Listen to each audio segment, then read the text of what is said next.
Bonjour à tous, je suis très content de vous retrouver aujourd'hui pour vous présenter la 37e émission d'En roue libre, l'émission qui tourne autour de l'actu présentée de manière ludique et originale.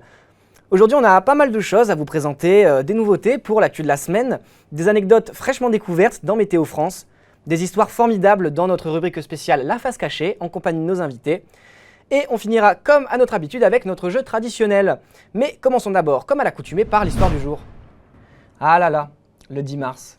Jour tantôt pluvieux, tantôt ensoleillé. Jour qui a vu naître James Earl Ray, Boris Vian, Chuck Norris ou encore Ramzi Bedia. Jour tantôt inspirant, tantôt sanglant. Jour qui célèbre chaque année l'anniversaire du tribunal révolutionnaire français.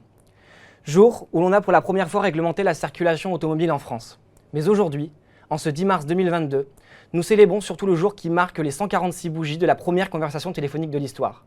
Chers amis, voici l'histoire particulièrement intéressante de l'invention qui changea à jamais le monde. Et ça se passe en 60 secondes. Né le 3 mars 1847 en Écosse, il est un scientifique, ingénieur et inventeur.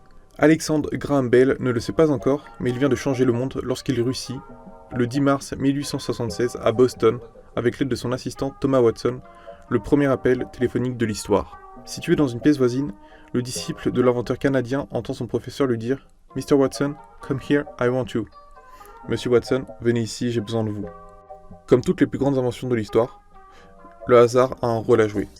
En effet, lorsqu'il était en train de mettre au point un système de télégraphie harmonique, Graham Bell découvre qu'un fil électrique est capable de restituer le son correspondant à la vibration d'un ressort d'acier placé à l'extrémité de ce fil.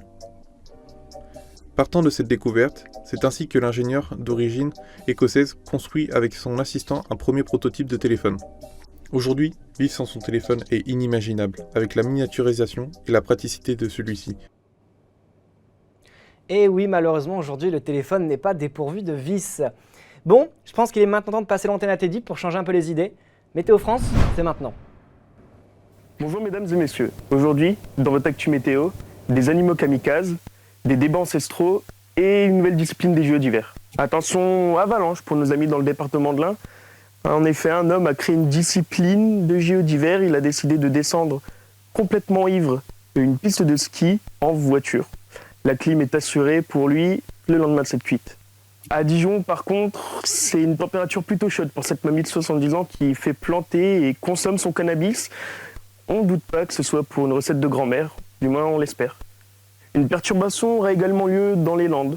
En effet, il y a un anticyclone entre les nordistes et les sudistes qui se sont bagarrés pour une viennoiserie au chocolat. Oui, on ne veut prendre aucun risque. Mais vous alors, vous êtes plus pain au chocolat ou chocolatine ? Pour finir, sur la partie est de l'Hexagone, des précipitations sont à prévoir. Sortez les bougies car nos amis félins ont coupé le courant en s'électrocutant. Pas de peau. Et je vous laisse avec Louis pour finir les actualités de la semaine.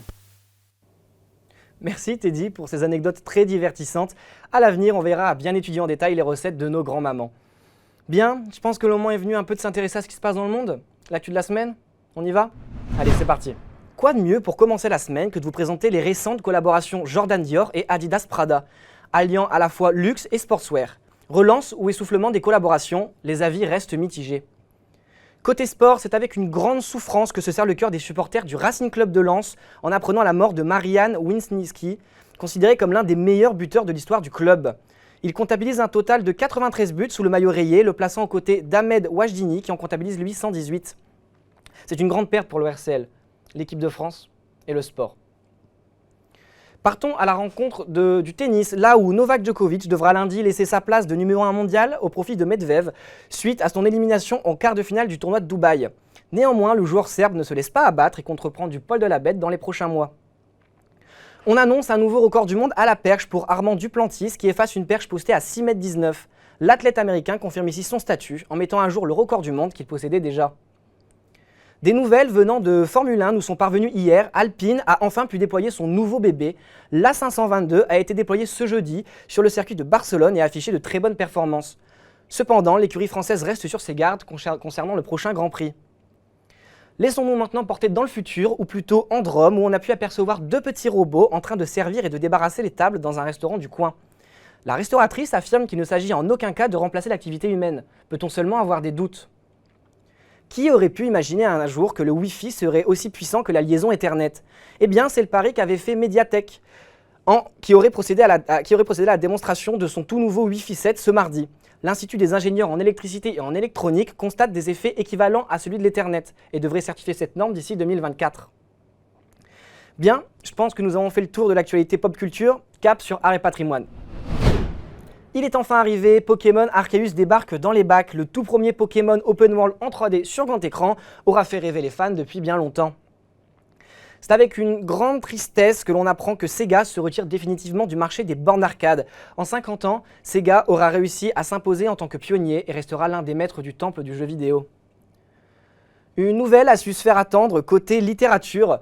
On vient tout juste de recevoir le tout nouveau livre de Michel Houellebecq, Anéantir, aux éditions Flammarion. Notre équipe va dès à présent s'attaquer à la lecture de ce roman pour vous proposer une chronique sur notre site web dès la semaine prochaine.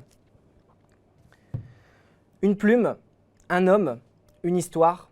Protégé du roi et rendu célèbre par le théâtre, Jean-Baptiste Poquelin aura soufflé ses 400 bougies ce jeudi dernier. L'immense écrivain français, représenté par ses œuvres devenues classiques comme L'Avare, Le Misanthrope ou encore Le Malade imaginaire, sera représenté dans différentes expositions. Les festivités sont loin d'être terminées puisque le canard le plus riche du monde vient d'acquérir sa 75e pièce d'anniversaire. Le célèbre canard créé par Karl Barks se verra offrir un numéro spécial dans les bacs sur les semaines à venir. Grande nouvelle, nous avons enfin les résultats de l'Eurovision France. Alban et Aez représenteront donc la France lors de la 66e édition de l'Eurovision en mai prochain. La chanson s'appelle Fulen et ça ressemble à ça.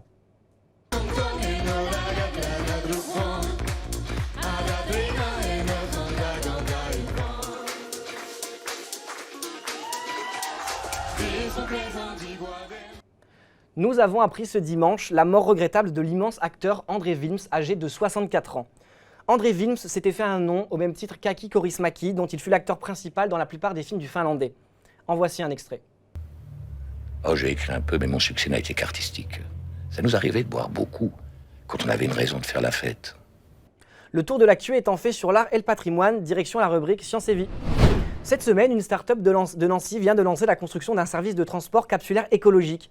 En effet, cette nouvelle conception de la mobilité urbaine serait entièrement dirigée par des intelligences artificielles et disponible en libre service. La mise en place de ce service devrait s'effectuer d'ici les JO 2024. Cette semaine, les découvertes sont à l'appel puisque la Timali du Gerdon est réapparue subitement dans les régions birmaniennes 73 ans après sa disparition. En effet, ce petit oiseau brun à l'apparence d'un moineau fut retrouvé grâce à la diffusion de son bruit dans son habitat naturel. Cette découverte marque le succès d'une méthode scientifique peu connue jusqu'alors. Et pour terminer l'actu de cette semaine, on va maintenant vous parler de la découverte d'un nouveau minerai remonté du manteau inférieur du globe terrestre, la davemaoïte. Ce minerai, déjà connu des scientifiques, était jusqu'alors synthétisé en laboratoire. Apparemment, la davemaoïte aurait été extraite, emprisonnée dans un diamant qui, soumise à de violentes poussées de gaz, aurait remonté jusqu'à la surface de la Terre. La possession de la pierre naturelle pourrait permettre aux scientifiques de perfectionner leur technique de synthétisation sur le minerai. Et c'est sur cette information que se conclut l'actualité de la semaine. Je crois qu'il est maintenant temps de faire tourner notre fameuse roue et de découvrir le thème qui nous donnera le thème de notre prochaine rubrique. Allons-y pour la roue. Et le voici, le thème de cette semaine. Les histoires d'aujourd'hui tourneront donc autour de la musique et sans plus attendre, j'aimerais comme à mon habitude vous présenter les invités de cette semaine. Aujourd'hui, on accueille donc Mathilde Pribliski, responsable chronique pour le Colors Show. Bonjour. Et Mélisande Virujeski, célèbre streameuse gaming info de la chaîne Mélisa. Bonjour. La face cachée, c'est à découvrir. Et à découvrir maintenant, juste après le jingle. Commençons la rubrique par les sorties d'albums. Stromae a annoncé sur les réseaux sociaux la sortie de son album Multitude. L'album, on vient tout juste de le recevoir en studio, l'avez-vous écouté ? Je l'ai écouté. Qu'en avez-vous pensé ? J'aime beaucoup, j'ai pu l'écouter 2-3 fois et c'est vrai que ça reste Stromae dans toute sa superbe. Je dois avouer qu'il m'avait manqué. Je suis d'accord avec vous. C'est donc le 4 mars 2022 que les précommandes ont été lancées et les premières dates de tournée annoncées. Il partira donc à bord du Multitude Tour pendant l'année 2023 en Belgique, en France et en Suisse. Au niveau des découvertes d'artistes, je vais vous parler d'Iliona, une artiste belge qui compose ses propres productions et qui écrit ses propres textes. Elle se fait connaître grâce à son titre Moins Jolie en 2020 et a sorti le 14 janvier son deuxième mini-album Tête brûlée. Quant à moi, je vais mettre l'accent sur Pomme. Il faut savoir que lorsqu'elle était en seconde, elle a autoproduit son premier CD. Et en 2017, elle a sorti son premier album, à peu près. Puis en 2020, a ressorti son album Les Failles Cachées, qui sera album révélation de l'année. Et en 2021, Pomme sera meilleure artiste féminine dans sa catégorie.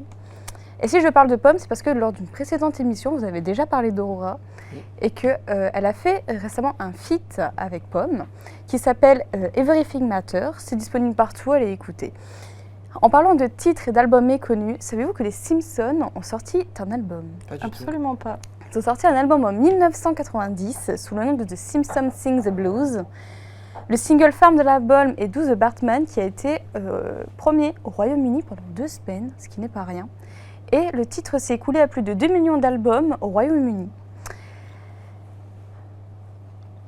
Tous les personnages de la famille chantent, sauf Maggie évidemment, c'est l'enfant, mais également Monsieur Burns et Smithers qui s'interprètent Look as a Truth Idiot.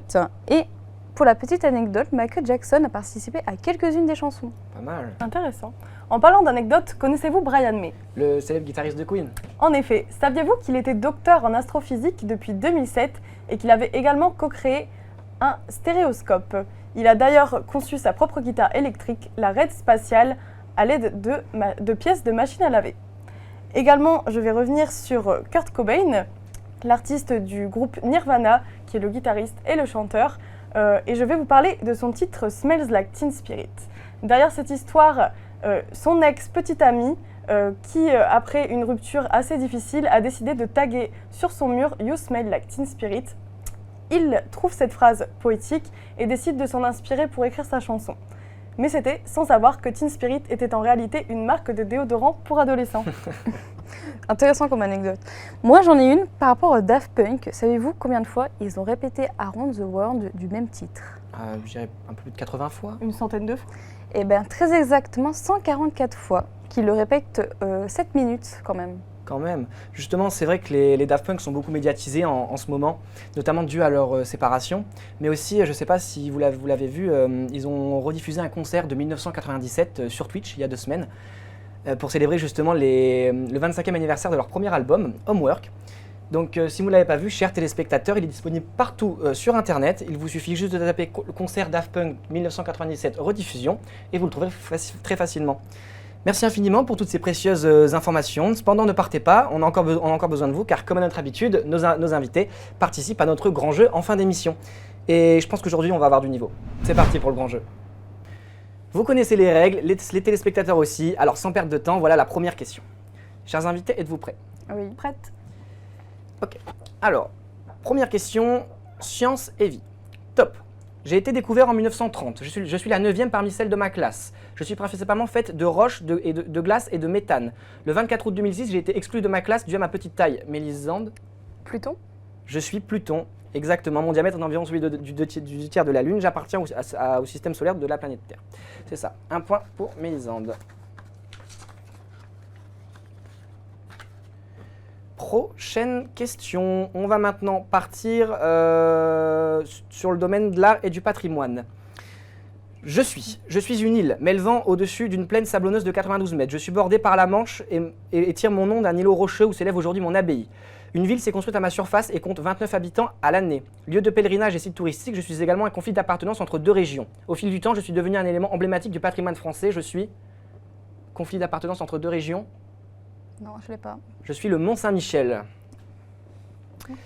Toujours un point pour Mélisande. Mathilde, pas de panique, il reste beaucoup de questions. On va changer de thème. On va partir du côté de pop culture. Et qui suis-je? Je suis né le 23 juin 1972 à Marseille. Je suis un footballeur international français. J'ai occupé le poste de milieu offensif de 1988 à 2006 au sein de l'équipe de France. J'ai récemment pris en charge l'entraînement du Real de Madrid de 2016 à 2021. Rendu célèbre par mon coup de tête sur ma... Zidane? Vous m'avez dit? Zidane? C'est une bonne réponse. Égalisation.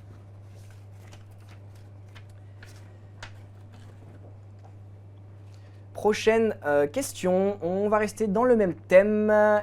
Et maintenant, on cherche un événement. Quel est cet événement? Je me situe à l'ouest de Paris. Mon nom provient d'un ancien aviateur français mort durant la Première Guerre mondiale, d'initiales RG. Créé en 1891, je soufflerai cette année mes 130 bougies. J'accueille tous les ans des sportifs de toute nationalité. J'ai vu grandir Raphaël, Roger et Novak.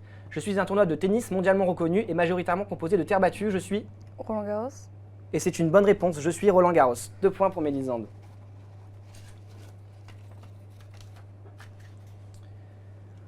On continue, cette fois-ci, on repart dans le thème science et vie avec cette prochaine question. On cherche un inventeur. Je suis un physicien théoricien né le 14 mars 1879. À l'âge de 16 ans, je renonce à ma nationalité allemande.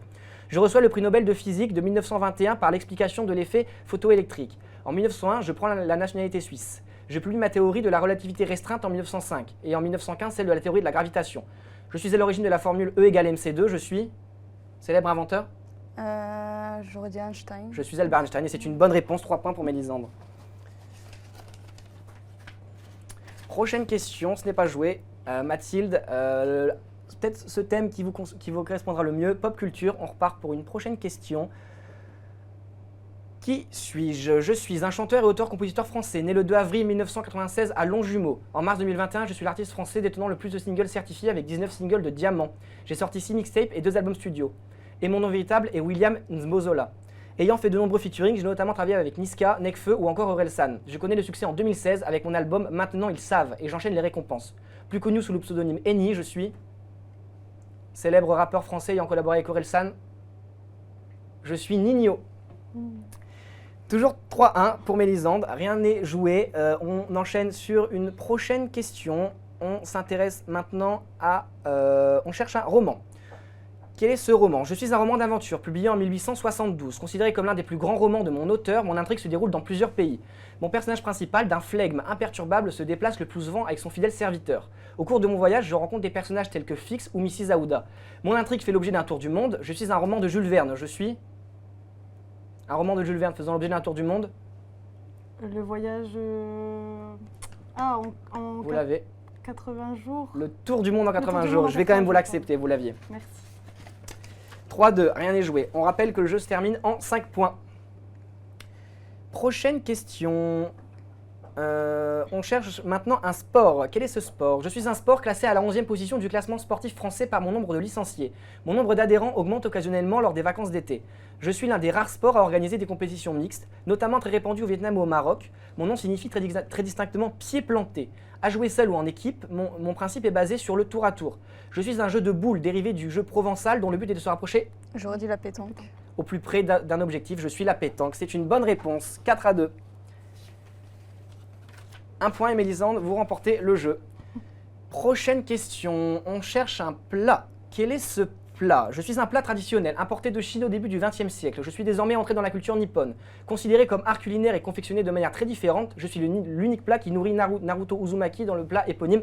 Je suis Le ramen. le ramen, principalement composé de bouillon de nouilles agrémenté de poisson. C'est ça. Et c'est une victoire pour Mélisandre. Mathilde, une prochaine fois peut-être, quand vous reviendriez. Bien, je pense qu'il est maintenant de passer à la question du candidat. Nous interceptons donc l'appel qui vient d'arriver. Bonjour Seb, tu es à l'antenne, comment ça va? Salut, salut. Nous sommes très contents de te recevoir aujourd'hui, j'espère que tu es motivé pour le dernier jeu de la chronique. Je suis carrément bouillant. Super, en plus on a un très beau cadeau pour toi, si tu parviens à répondre correctement à la question, on t'offre la Nintendo Switch avec le jeu Pokémon Arceus. Donc comme d'habitude, tu as 15 secondes pour répondre à la question et aucune erreur n'est possible. Ça marche. Ok, alors on est parti sans plus attendre avec la question du candidat.